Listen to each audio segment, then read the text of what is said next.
Comme à ses habitudes, Bamamadou se rend ce matin à la boulangerie pour acheter du pain. Comme lui, ils sont nombreux à suivre la même routine. Oui, c'est toujours le même prix. Ne pas changer le prix d'abord.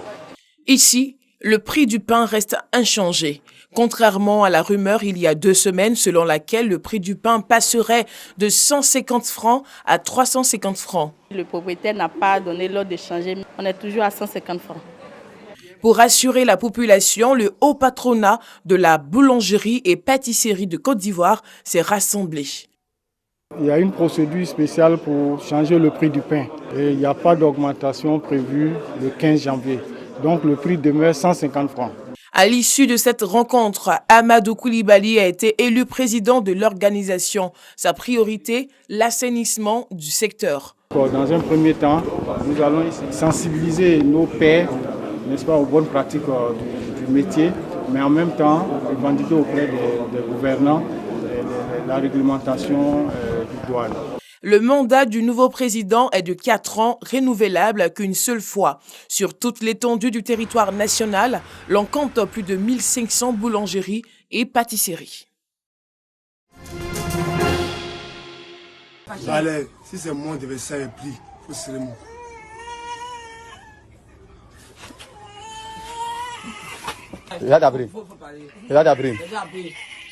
La vidéo est devenue très vite virale sur les réseaux sociaux et l'affaire défraie la chronique à Abidjan. Un accusé a le preuve du balai de vérité qui, nonobstant le verdict du balai, clame son innocence. En Côte d'Ivoire, cette pratique est bien courante et bien connue. Sur quoi repose-t-elle? Est-elle fondée? Pour en savoir davantage, direction Port-Boué, à quelques encablures du cimetière municipal. Nous retrouvons Dame Zerbo, la praticienne de la vidéo. Avant de s'ouvrir à notre équipe de reportage, elle interroge sa science. Si le reportage que vous venez faire est vrai et que ça passera à la télévision, que ce balai serre le cou de cette jeune fille. Aminata Zerbo, 75 ans, est convaincue que le reportage sera diffusé. Elle accepte donc de répondre à nos questions. C'est mon arrière-grand-mère qui m'a montré. Il y a très longtemps de cela. Je ne gauche pas de poulet, ni rien, ni de mouton. C'est le balai simple, j'invoque le nom de Dieu. S'il y a une vérité dedans, que le balai laisse. Démasquer les voleurs, les cas d'infidélité dans le foyer, les accusations gratuites et autres faits du genre est le quotidien de la septuagénaire depuis plus d'un demi-siècle. Et pour bénéficier de ces services, il faut débourser entre 5 000 et 7 000 francs CFA. Tout allait bien pour elle jusqu'à ce jour où sa technique est remise en cause. Je ne crois pas, c'est leur affaire. C'est pas ma affaire, c'est leur affaire. Si tu viens dire, il y a quelqu'un qui a trompé toi, ou quelqu'un qui a fait toi mauvais, juste en fait, s'il a travaillé, je dis, s'il ne croit pas là, il ne peut pas dire avec son affaire. Il y avait un monsieur qui avait envoyé sa fille en disant que sa servante a volé son 3 millions. Et devant moi, j'étais assise là. Quand ils sont venus, ça a attrapé maintenant sa fille. Moi-même, j'ai appelé la fille pour dire, est-ce que c'est vrai? Elle dit oui. J'ai pris, dis à ton papa que tu as pris. Mais au moment qu'elle mettait le balai, ça serrait le cou de la fille. Ses yeux même sont... Moi-même, j'ai eu peur. J'ai dit, mais dis la vérité. Après, quand le balai l'a laissé, elle dit oui, c'est moi. Nous retrouvons l'accusé sur son lieu de travail à Koumassi.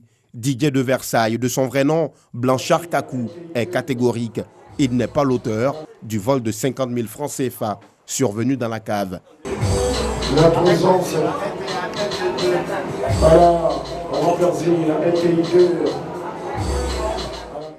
le gérant m'a convoqué là-bas. C'était plus fort que moi. Parce que si je ne me rendais pas là-bas, c'était la honte totale pour moi. Donc il faut que je me rende là-bas. C'est pourquoi j'ai pris le transport. Puis on est allé. Et puis on est allé. Là c'est passé. Le balai m'a serré. Mais je croyais en moi que c'était pas moi. Jusqu'en 2 fois, je croyais en que c'était pas moi. Jusqu'en on a tapé. Bon, les gens commencent à se moquer, ça se moquait. Bon, j'étais trop tranquille. J'ai toujours dit à Dieu que Dieu fait mon parlable. Je n'ai jamais pris les 50 000. Jamais. Ça fait 4 ans que je suis ici. Si j'ai besoin de l'argent, je venais que voir mon boss. Il va me donner l'argent. Je n'ai pas fait ça. De cette expérience, l'infortuné tire des leçons. Tu m'as montré que là, l'avion, c'est jamais. Il faut attendre à tout. Il y a des innocents qui vivent à la Maca là-bas. Mais ils sont innocents. Je n'ai pas fait une semaine sans gagner 50 000. Donc j'étais tellement convaincu de moi, quoi. Voilà. Puis Dieu a fait le palabre. Je pleurais matin et le soir je ris. C'est la grâce de Dieu. Le balai de la vérité dit-il toujours la vérité? Doit-on se fier à son verdict? Des questions qui divisent les Abidjanais. Moi j'y crois, parce que j'ai déjà participé à ces genres de trucs-là. J'étais là et puis j'ai vu le balai même attraper le cou de la personne, juste à ce que cette personne a pleuré. J'y crois pas. Je sais que ça existe parce qu'on est en Afrique, mais j'y crois pas. C'est d'être méchant de la part de l'homme noir, quoi. En tout cas, vraiment, la prochaine fois, qu'il reste en famille, quoi. Sinon, vraiment, moi, je ne crois pas ça. Je crois à ce que le balai puisse attraper le cou de quelqu'un pour une histoire de dire s'il a pris des objets ou pas. Sur la toile, les témoignages fusent, se recoupent ou se contredisent autour d'une pratique africaine ancestrale qui visiblement ne fait pas l'unanimité. Pour l'heure, Didier de Versailles tire les lauriers d'une situation qui aurait pu tourner au drame. Des salons de beauté lui offrent gracieusement des soins et des particuliers de l'argent. De quoi renforcer l'adage selon lequel, à quelque chose, malheur est bon. Jamais moi! L'épisodie de grippe aviaire s'accélère dans les Landes. 200 000 canards déjà abattus et 400 000 en passe de l'être. Jusqu'à samedi matin, il y avait un lot de canards ici, un autre derrière. Et voilà, donc on ouvre la porte, on charge les canards, on les amène au camion et puis on charge les cages. Et le camion s'en va avec notre revenu. Ouais. Le virus est véhiculé par des oiseaux migrateurs et touche surtout les élevages de plein air, mais pas seulement. La claustration devait être le miracle pour résister au virus aviaire. On a vu que c'était justement dans ces bâtiments que quand ça a explosé, c'était terrible. Parce que non seulement on a claustré, mais on a mis de grandes quantités en claustration. C'est surtout ça, c'est la densité qui a piégé tout le monde, quoi. Les Landes produisent plus de 8 millions de canards par an. C'est environ un tiers de la production nationale. La situation est très préoccupante, tout simplement parce qu'on est passé à des nombreux foyers, des abattages qui sont quotidiens, intenses, et des éleveurs qui se retrouvent sans canards du jour au lendemain, sans revenus. Donc on va vers des drames humains, un peu comme on a connu en 2017.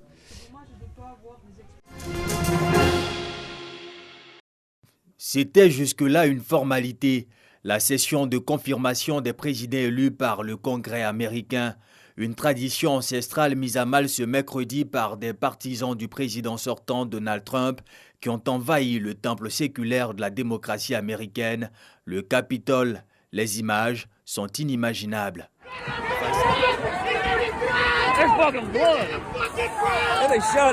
Face à cette horde trumpiste visiblement déterminée à bloquer la session de confirmation dans ce lieu si solennel, la police essaie de rétablir l'ordre, mais la tâche est difficile.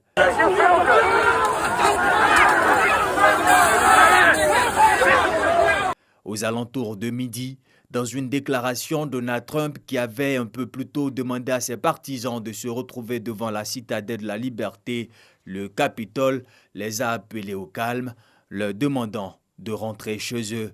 De son côté, le président élu Joe Biden a dénoncé cette agression inédite de la plus vieille démocratie au monde. Après des heures de chaos, la session des deux chambres a pu reprendre et la victoire du démocrate Joe Biden a été finalement certifiée.